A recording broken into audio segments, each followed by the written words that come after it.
Hello, everybody. It is our Halloween special.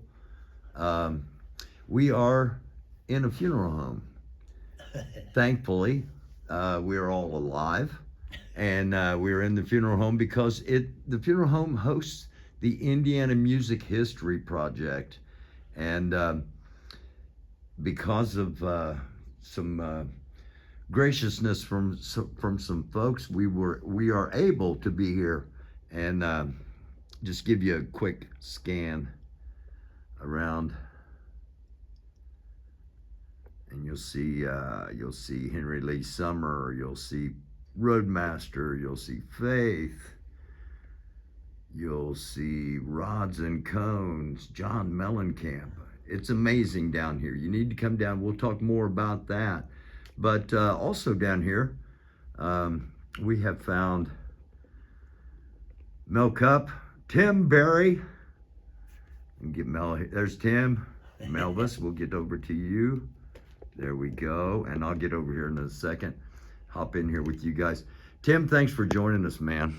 We greatly appreciate you taking some time, and we thank Rick Wilkerson and the Indiana Music History Project for allowing us to record down here. How you doing, man? Good. Good to see you. Oh, it's an honor. Thanks for having me. Hey, we appreciate you being here on Indiana Rocks. Mm-hmm. So, what have you been doing lately? Oh, lately I've been taking it easy. As a matter of fact, I've been playing a little bit in Indianapolis with some good friends, Doug Henthorne, Frank Bradford, and Jeff Stone, and occasionally Johnny G. We have fun doing some 70s covers called Filter Kings. You're called the Filter Kings. Mm-hmm. Okay. You were with Hoodoo, is that right? The Hoodoo band? Yeah, I had Hoodoo for about 9 years. We did the Grill at Geist for 9 years on Wednesdays and occasionally weekends. With some good players in that. We had Nick Lemo from Endless Summer Band, and we had Brian Goodwin from Endless Summer Band. We had Mark Hutchins from Anderson, and Wade Terry from the Alligator Brothers. Yeah. The Alligator Brothers. So, when did you start playing music? Well, I'm a late bloomer, I think. I didn't really get interested until I was about 14 or 15. Funny story about that. And my brother, who was younger than I, took guitar lessons. We lived just outside of New York City, and he took guitar lessons in the late 60s, and he was playing Beatles songs and stuff, and I'm like, what is that? Yeah. It meant nothing to me, interestingly. And then suddenly around Rolling Stones' Exile on Main Street, I was like, wow, this is cool. And then all of a sudden I just wanted to do this. In high school, some friends had a garage band, and I went over there and I just looked at the drum set, and I was like, can I sit here for a second? Sure. Well, then I'm like, I can do this. Yeah. And so I never had a lesson. And it just came to me. I wouldn't say it came to me right away. I wouldn't even say I've grasped it wholly yet. But I'm still working on it. So that's how you started playing. You just sat down and behind some drums and said, I can do this, Melvis. Yeah. Yeah. Same thing with me. My brother played with Dave Bennett, and they were called the Cutaways in the early 60s. My older brother, he was 9 years older than me, so he was kind of my idol, and he played guitar, and he showed me how to get everything doing something different. Well, I'd had a job since I was 12, and I had money, so I bought a drum set. And I have to give a shout out to my siblings and my parents, because my band practiced at my house. And I, to this day, don't know how they didn't kill me or themselves Well, you know, when you're playing taking care of business over and over and over again, because you don't know anything else. But we had a fun little band, and we actually played at the our high school's auditorium a couple times for a packed house. And you know, at that time, I didn't even know what I was doing, but I was determined that it was gonna happen. What was your first set of drums? What first I got thing you got? some chrome wrapped Slingerland drums. Yeah. And I immediately started on double bass, so I also had that going for me, which was appropriate at the time. It's, you know, it's less so now, but you know. Did you always have the flair, or did you develop the flair, the way you played? Because you know, you were always bringing that left hand up over the hi hat and whamming down, and I remember this twirling this. I remember all that, dude. A good friend of mine and life mentor and one of the most talented bass players on the earth, Randy Melson, said to me, "This is 90% attitude and 10% talent is what this business is." So yeah, I had the desire and That's my first memory of you, was seeing you guys play at the Razzmatazz, and I'm like, who's that drummer? You know, because you were doing the stuff that others weren't doing, that was drawing attention to you. Yeah.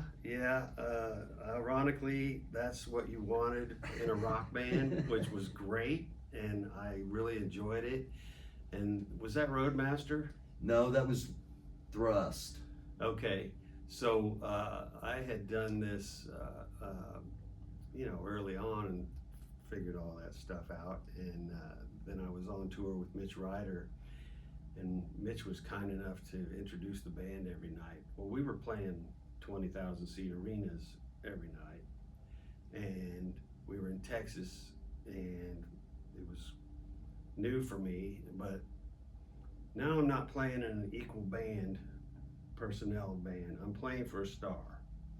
Well, I'm doing my thing, and each night I got this massive round of applause, and the third night, the musical director from Detroit took me aside and scolded me big time. He's like, "You don't outshine the star."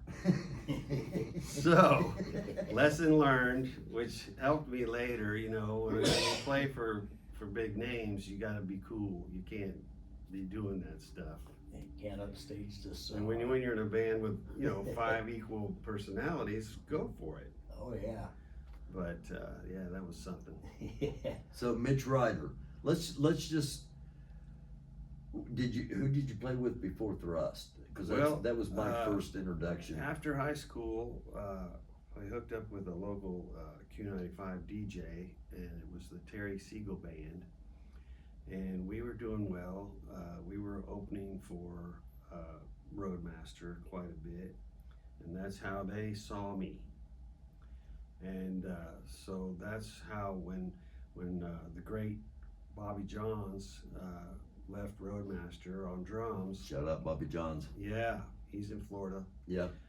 When he vacated the seat, man, I wanted that gig so bad, because I've been watching them, you know, for 5 years before that, and lo and behold, I got the gig.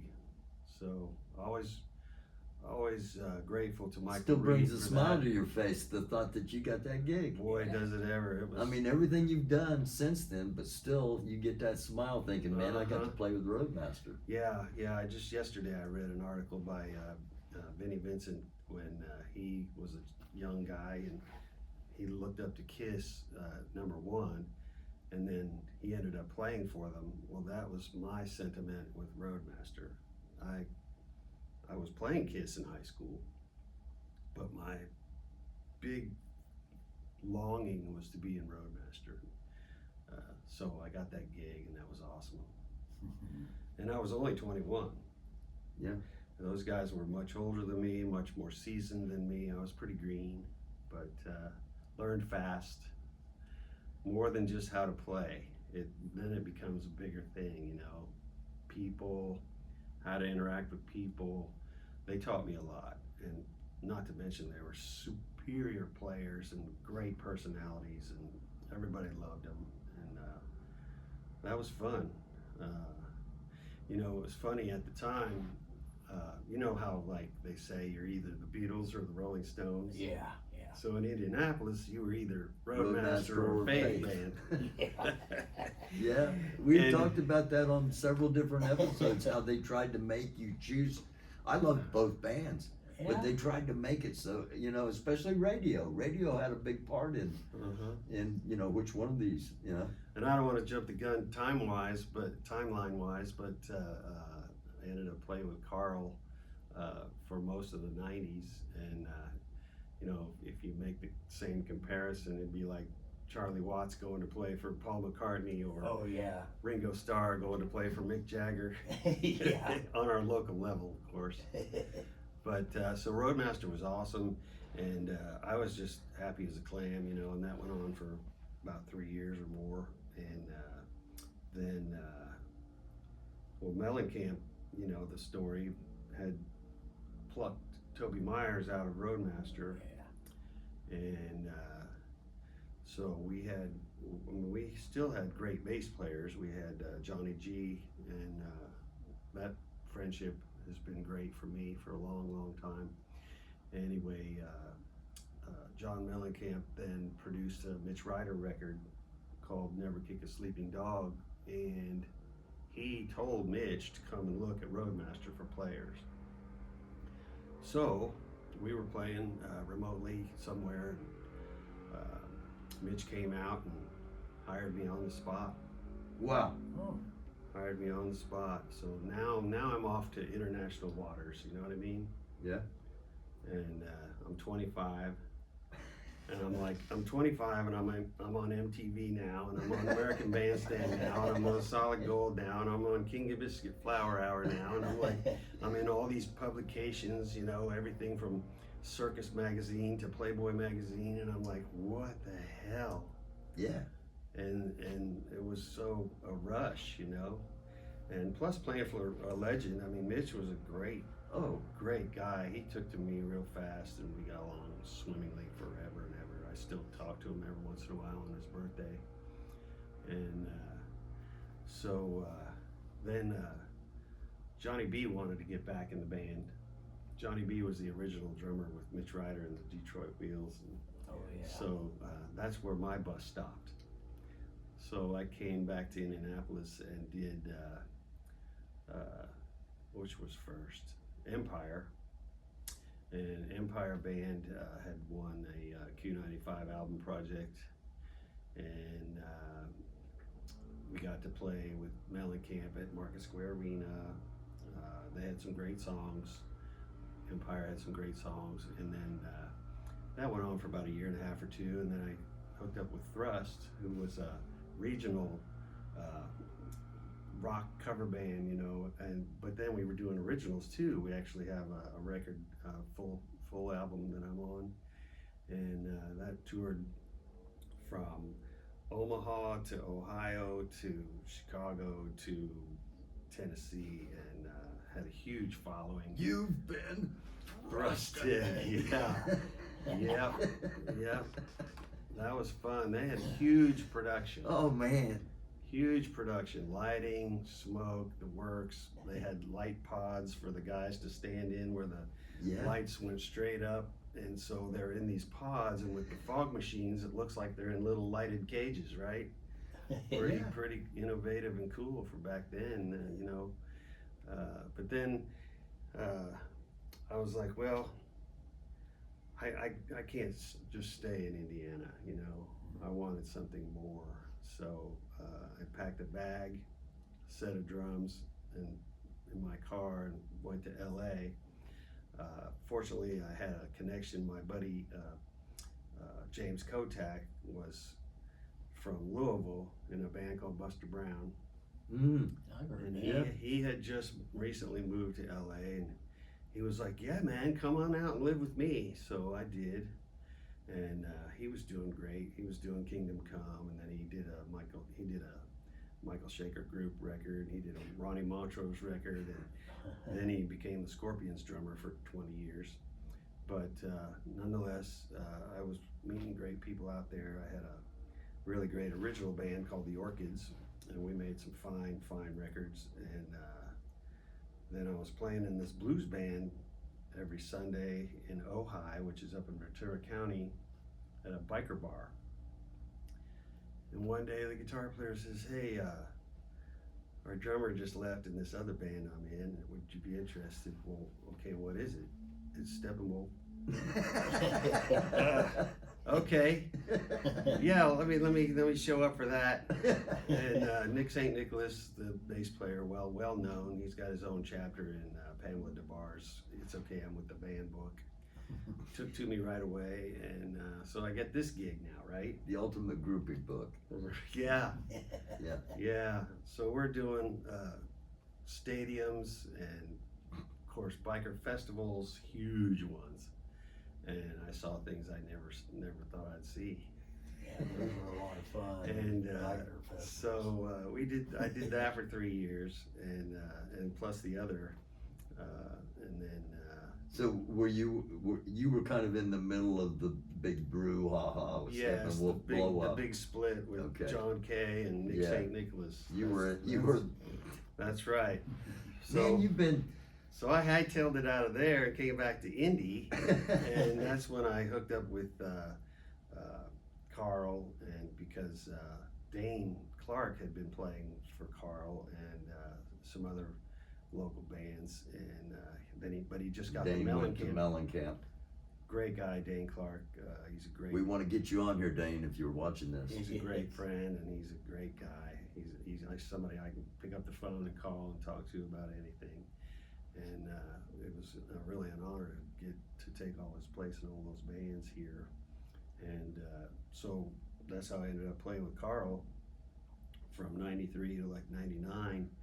And in the meantime, there's another band, Ike and Josie's Downtown, Mm-hmm. had a premiere lineup on Tuesdays and Wednesdays with Tom Paget, Pat Finnegan, Chooch, sometimes Brenda Wilson, and then bass players we had John Clement, we had Johnny G, and then we had a longtime great friend of mine from a band back in the day called Mason Prophet. Oh yeah. Oh, yeah. So Tim Ayers, I he know was Tim. so awesome. Yeah. You know, that guy owned the #2 Olympic bass ever made. Yep. And you know, Mason Prophet's another story, but they were they had long songs, and radio just kind of left them behind. But they shouldn't have, because they were awesome players. Tim was his stories great. were amazing. You know, the Mason Prophet band, people that opened for them were Allman Brothers and Santana and Jimi Hendrix opening for them, Yeah. and his stories were amazing. Yeah. I know his wife. Yeah. Kathy, Kathy. yeah, I've she's known great. her for 40 some years. Kathy owned the Pro Shop Music Store. Gardner. With Jeff Gardner and my roommate at the time, Jet Townsend. So my Roadmaster MITCH RYDER days, I lived with Jet there in Broad Ripple. Yeah, man. So then by 2004, I hooked up with Henry and Alligator Brothers and played with him until 2021 when I moved to Florida. So you were with Henry during the MTV, during the, or did Not you for come? his MTV. I was for his big time. I mean, I was doing Roadmaster and MITCH RYDER and other things. Okay, all right. And Steppenwolf, but he was, yeah, and When he was doing "Wish I Had a Girl" and yeah, and I kind of knew Henry and kind of didn't. But then when I was hired by him in 2004, it didn't take too long to become really good friends with that guy. He's one of the best. he's easy to people. like. He's one of the best people ever. You know, outsiders see things, they don't really know the whole picture, and That guy was. It's easy to judge from the outside. He was always straight up. If something happened with a gig where, you know, something happened with money, he made sure I got paid even when he did not. That's the kind of guy he is. And he's doing great right now. So that's good. That's good. We filmed him at Yeah, we filmed. Fisher's Harley Davidson. Yeah, he was doing a benefit for Cars for Heroes, and they were giving a car away to a veteran. Roger Upchurch is the guy behind all that. And Roger's still giving cars away to veterans, and it's bravo, Roger. And if you happen to be seeing this, Henry's a stand-up guy. You know? and Henry played up there with and the Starlets were singing. The three of them, that's the most amazing look. It's so great. I got to do that quite a bit with them. Xana had been with us for a long time, and then Mary and Julie came on board, and just having those three girls was just awesome, you know. They just light up the stage. They so do, you know. That's what I liked about the Rolling Stones, was having a little group of female vocals up there with the band. Just makes a whole different vibe and good way. And those sisters, boy, they know how to bring it. They do. They know how to sing it, and they know how. We want to get you on here too, by the way, Starlets. If you happen to be seeing anybody happen to be seeing this that hadn't been on, we want to get you on. The Indiana Music History Project. They've been doing interviews in a more formal manner than what we're doing, but and they, again, we're thankful they're allowing us to be down here. They are documenting a whole century. They're going back from 1900 to 2000. Wow. Documenting a whole century of music, and I'm so glad they're doing it, because if they weren't, it would be lost. Yeah. You know, we do our little thing here, and we tell stories, and we try to be entertaining. They are doing something that's concrete, and if you get a chance to come and check this place out, check it out. This is just the beginning. I have a feeling that things are going to spark, and we're going to see an explosion of people interested in the history of Indiana music and Indiana rock, as far as we're concerned. But you know, well, I hope I didn't talk too much, because what I just gave you was 50 years worth. Yeah, well, I can't believe it. You know, but it's been 50. That's all encapsulated in 50 years. And you've been able to perform with some of the most talented people to ever come out of Indiana. I'll tell you and as well as other places, but it's all about the people, you know. And it is. I was so lucky. You know, my phone always rang. I never had to go after anything, and that is a beautiful thing. But you feel like you're blessed? Yeah. I was at a celebration of life for a mutual friend a month ago, and a fella, Brant Milholland from the great Wombley's Orchestra. Yeah. He came up with a killer bass player, man. He's a great guy. A big smile on his face. He goes, "You know, you've played with all the greats." And I go, "What do you mean?" He goes, "All the great bass players." He goes, "Toby, Randy, Johnny, on and on, Nick." And I'm like, "Holy crap." Wow. And he's in that list too. Yeah, he is. He's in that list too. The Wombleys, incredibly talented people. Yeah. And Phil was gracious enough to do an episode with us. He's one of the good ones. He is, man. He is. And you know, he's got that unique presence about him that Carl had, that Steve Steve DeLong. I was thinking of Mac from from McNally. from Roadmaster. Yeah. You know, these guys have this it factor. And Carl had such a smooth but yet unique voice. He didn't sound like anybody. Nobody sounds like him. Mm-hmm. He's also my premier #1 world's favorite euchre partner. Oh yeah, Carl plays euchre. He is a killer, and he's my favorite partner to have.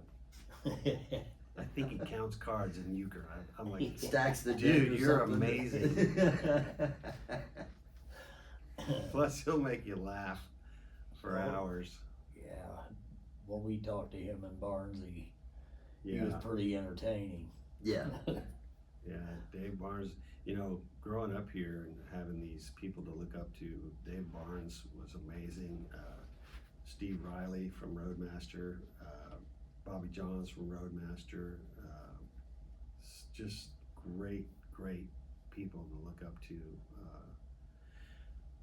Backstory, I found out 20 years after the fact that the drummer I replaced, so we all know Steve Riley was the first ROADMASTer drummer. Then there was Bobby Johns, then there was Tim Berry. In California, the person who vacated the Steppenwolf chair was Steve Riley, and I took over, but I did not know it was him. They said it was a character that had a New York accent and black hair and smoked a lot of cigarettes, and I'm like, I know somebody like that. But I never put that together, and found out later. And I went to the Vogue and saw LA Guns, and Steve and I had a laugh about that. Wow. What a coincidence. No doubt. You replaced him in ROADMASTer, then you go on and replace him in Steppenwolf. Yeah. Yeah. Wow. Yeah. On the other side of the country. That's So- awesome. What's the most unique place you ever played in? Well, Because you've traveled the world. playing yeah, music. yeah. The doing the arenas and the big festivals, that was fun. You know. Yeah, And, I bet. And but, It's fun to go to them. I can't imagine being on stage at one of them. I'd say one of the most unique had to been Berlin, because the so-called Iron Curtain was still up. There was no détente yet, and This was pre-bring down that wall. we Yeah. traveled through East Germany to get there. And when you get there, big guard towers, fully armed, barbed wire everywhere. You got to go through an inspection to get in, and the band had been there before. MITCH RYDER had been there. He was well loved in Germany and actually Europe. Excuse me. Yeah. And Berlin was no exception for him. And that was both scary, titillating, and amazing to go there and play in Berlin. And there were some American cars running around in Berlin, and it was just a trip. It was like something crazy. Kind of Just surreal. Surreal for Yeah. sure. But you know, running around Europe, the third night we recorded for Radio Free Europe at the Paradiso in Amsterdam. And what happens with that is then they play excerpts from that constantly. And so I ended up spending the night at somebody's house in Munster, and there I am, and all of a sudden, and she's got the radio on, and all of a sudden there's me live from the Paradiso, and I'm like, you gotta be kidding me. You're sitting there listening to yourself live Yes. on the radio. Yes. Yep. Yep. In a friendly European female's abode. A friendly European female. That's the best kind. Yeah.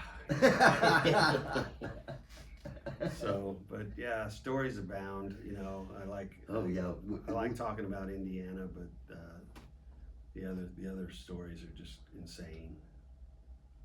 I had dinner with Tina Turner in Bochum, Germany, with her entire crew, but I was sitting next to her. Okay. Yeah. The PA girl was in between us for a minute, and she left. So here's Tina Turner. She, at the time, that was like when she was working with Bryan Adams, and she had the big hair for the concerts, the big tall hair. Well, at dinner, she had very demure hair. Kept calling me Sonny. And then she's like, it was time to go. And she's like, will you walk me out to my bus? Arm in arm, Tina Turner. She's so excited because the next day they were going to Persia, as it was known then. And she was so excited about it. And Wow. things like that are amazing. I don't know if Iran would be the place I'd want to go. Yeah, But at the time, she was a sweet lady with cojones the size of cantaloupe. It's crazy. She was afraid of nothing.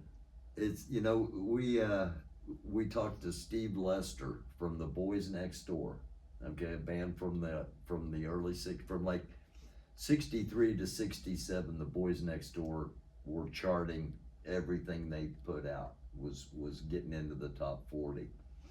And Steve was telling us, the first time I went to Joshua Tree, Sonny and Cher took me. And it's just like, yeah, it's just like, So I have like these guys from Indiana, that the connections. I have too many stories like that. We did a big festival in Tennessee, which I think later became Bonnaroo, and our day was Quiet Riot and Crocus, and then later was Blackfoot and Joe Walsh, and I spent a better part of the afternoon in a golf cart with Wolfman Jack. Oh, come on. Running around this massive place. When we played that day, there were 90,000 people. Wow. And so I'm running around with Wolfman Jack, and everybody loves him, and he's just a character, and he just loved having me aboard, and I was just his Ed McMahon, and then we shared a trailer with Quiet Riot. Oftentimes at these shows, some of the main acts will actually share trailers with people. Like we shared trailers with Cheap Trick, Quiet Riot. So you really get to know these guys, because most of the time you're sitting around, waiting to go on. Yeah. And Joe Walsh that day was a hoot. Oh my gosh. I got his autograph on the poster for the show, but he had a line of girls wanting his autograph, and he was like, Tim, where should I sign this one? Boy, did we have fun. So that happened, and then I'm thinking probably 30 or 35 years later, I went to the local 8 Second Saloon. Oh yeah. To see Quiet Riot. Okay. Yeah. So after the show, they're doing the cafeteria table meet and greet, right? Me and my girlfriend, we're just in line like everybody else. We get up, and Kevin is on my end, and I said, Kevin, you probably don't remember me, but I'm Tim Barry, and he stood up, and he goes, I know who you are, and he shouts, and now Frank, the drummer, is on the other end, and he goes, Frankie, this is the guy, and he goes, we were just talking about you, and I'm like, you're shitting me, right? He's like, I'm not, and I'm like, this is unbelievable, and I'm looking at her, and she's like totally unimpressed.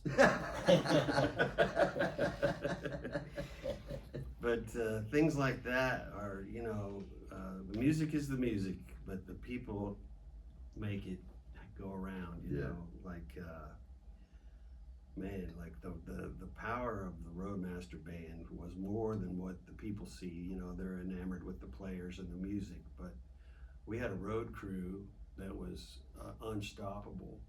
And Bruce Sandler and Dave Harden and Mike McCluskey and Butch Cassidy and Jeff Van Dyne, these guys made it happen. Thank you for shouting those guys out, because everybody sees what happens on the stage while the performance is going on. Everybody doesn't see what goes into making all of that happen. Exactly. I always made sure I was good with my crew. I've had super crews forever and ever and ever. You know, Indy was always a mecca for great road technicians, but you know, they make sure everything's good, you know, and the first thing I do when I get to a venue is make friends with the bouncers. Yeah, that's always a good thing. And sometimes with depending on your group, you want to make friends, real good friends fast with the monitor guy and the sound man. Do not piss off the sound man. Yeah. You will not be heard.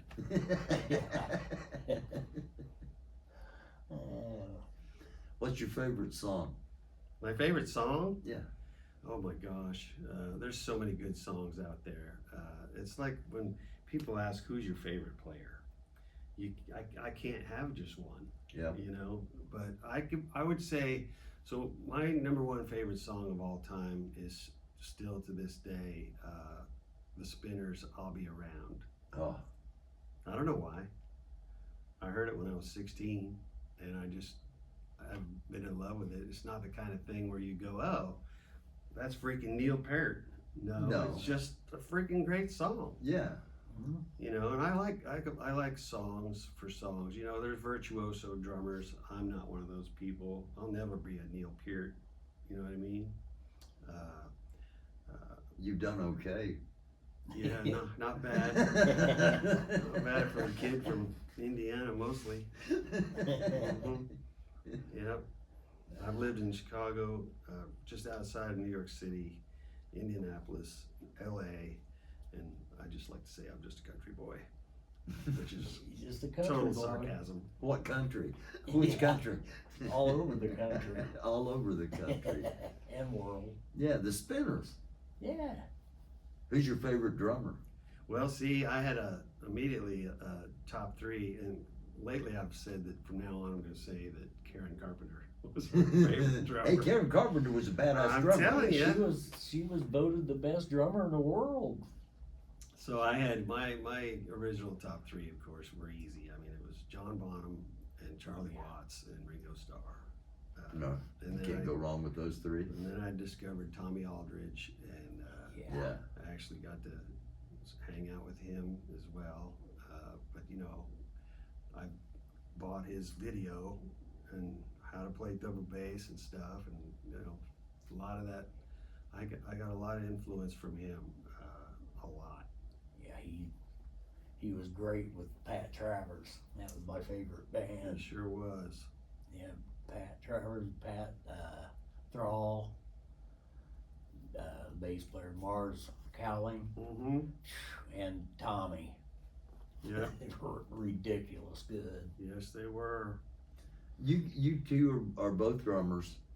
You both seem to be naturals in that Mel was a guitar player that the drummer didn't show up for a gig, so he sits down, plays drums, and never leaves.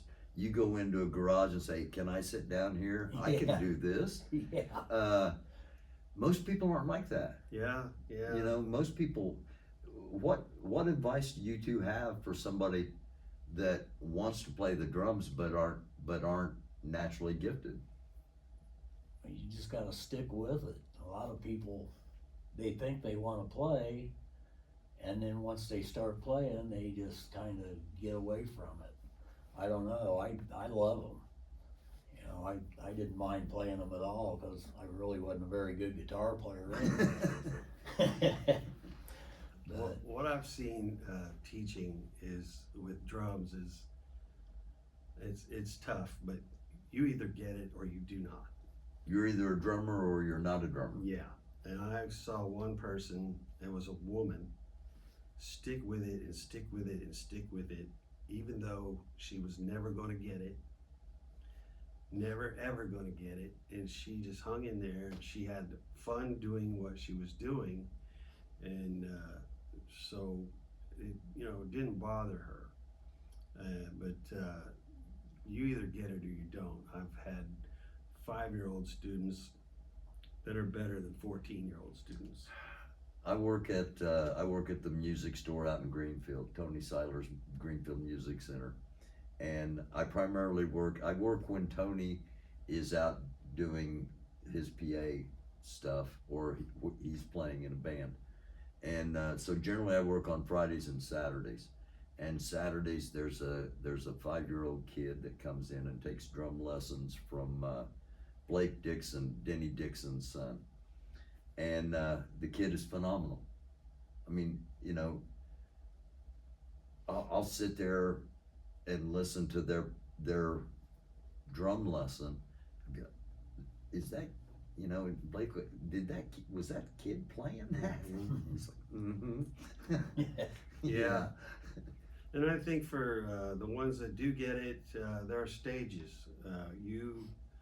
You can learn. You don't learn everything at once. You know, when I was in Roadmaster, I felt like I was hanging on for dear life, and then I discovered that, you know, I could play, but now there's more to it. What kind of a finishing touch do I want to put on that? Well, I can work on my form, I can work on my time, I can work on my tuning of my instrument, I can work on myriad things, and it doesn't all happen at once. Over time, you know. One of the biggest and best compliments I ever got was MITCH RYDER. You know, once again, I'm the baby in the band, right? Everybody's between 6 and 15 years older than me, and we're just rehearsing at this major oversized club in Detroit called Harpo's. And in between songs, in front of everybody, Mitch comes up to the front of my drum riser and he goes, "Tim Barry," he goes, "you're like a metronome back there." And I was like, wow. That's what I hear about Mel all the time, and I can testify to it because I played in the basement with him for, you know, 10 to 15 years. There was no metronomes, there's no click tracks. He was, and that's a thing that you either got or you don't. Yeah, and when I had never used them until Alligator Brothers, and I was at first very afraid of that, and it was a piece of cake. Yeah. I'm like, now my job is easier than ever. Yeah. That's one thing I don't even think about now. And it wasn't hard for me to stay right on the money. Yeah. Every time. And I was like, very blessed. Again, always blessed. You've been blessed, my man. That is for Absolutely. sure. You know, I know somebody, because I've been blessed. So when you hear stories, you've been blessed. Yeah, well, lucky people have, you know, helped me all along the way, yeah. you know. You know.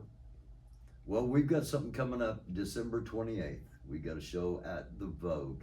The Vogue. You place. mentioned the celebration of life. It's kind of how this all happened. We were talking about how the only time musicians can get together is when it's a celebration of life for somebody. Quite often. So instead of waiting for somebody to pass away, we're gonna get everybody together while we're all still here, and have a big party and celebrate Faith Band, Roadmaster. We're gonna do tributes to those guys and Oh, no kidding. Yeah. Well, that's awesome. And we're gonna have performances from the Rods and Cones, from Mike Milligan and Steam Shovel, from Phil Purley and the Enablers. Oh, that's great. So we're putting on this show so that everybody can come and fellowship and play music and That'd be wonderful. and celebrate everybody while we're all still here instead of waiting for one of us to kick off. Hey, amen to that, you know. So man, we would love to have you come. I will be there. And December 28th. December 28th, yeah. I will be there. Yeah, providing we get sponsors and I can pay for all of this. Right? But we're gonna do it regardless, even if I go bankrupt, because this is something that, All I need is a lanyard and a laminate, and I'm good. yeah.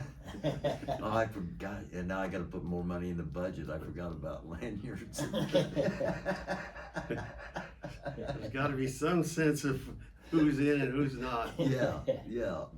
Who deserves to be standing back here drinking the free beer and eating the free pizza? Mel, you got anything before we close? Just a pleasure to listen to your stories and talk to you. Oh, and it's meet my you, pleasure. man.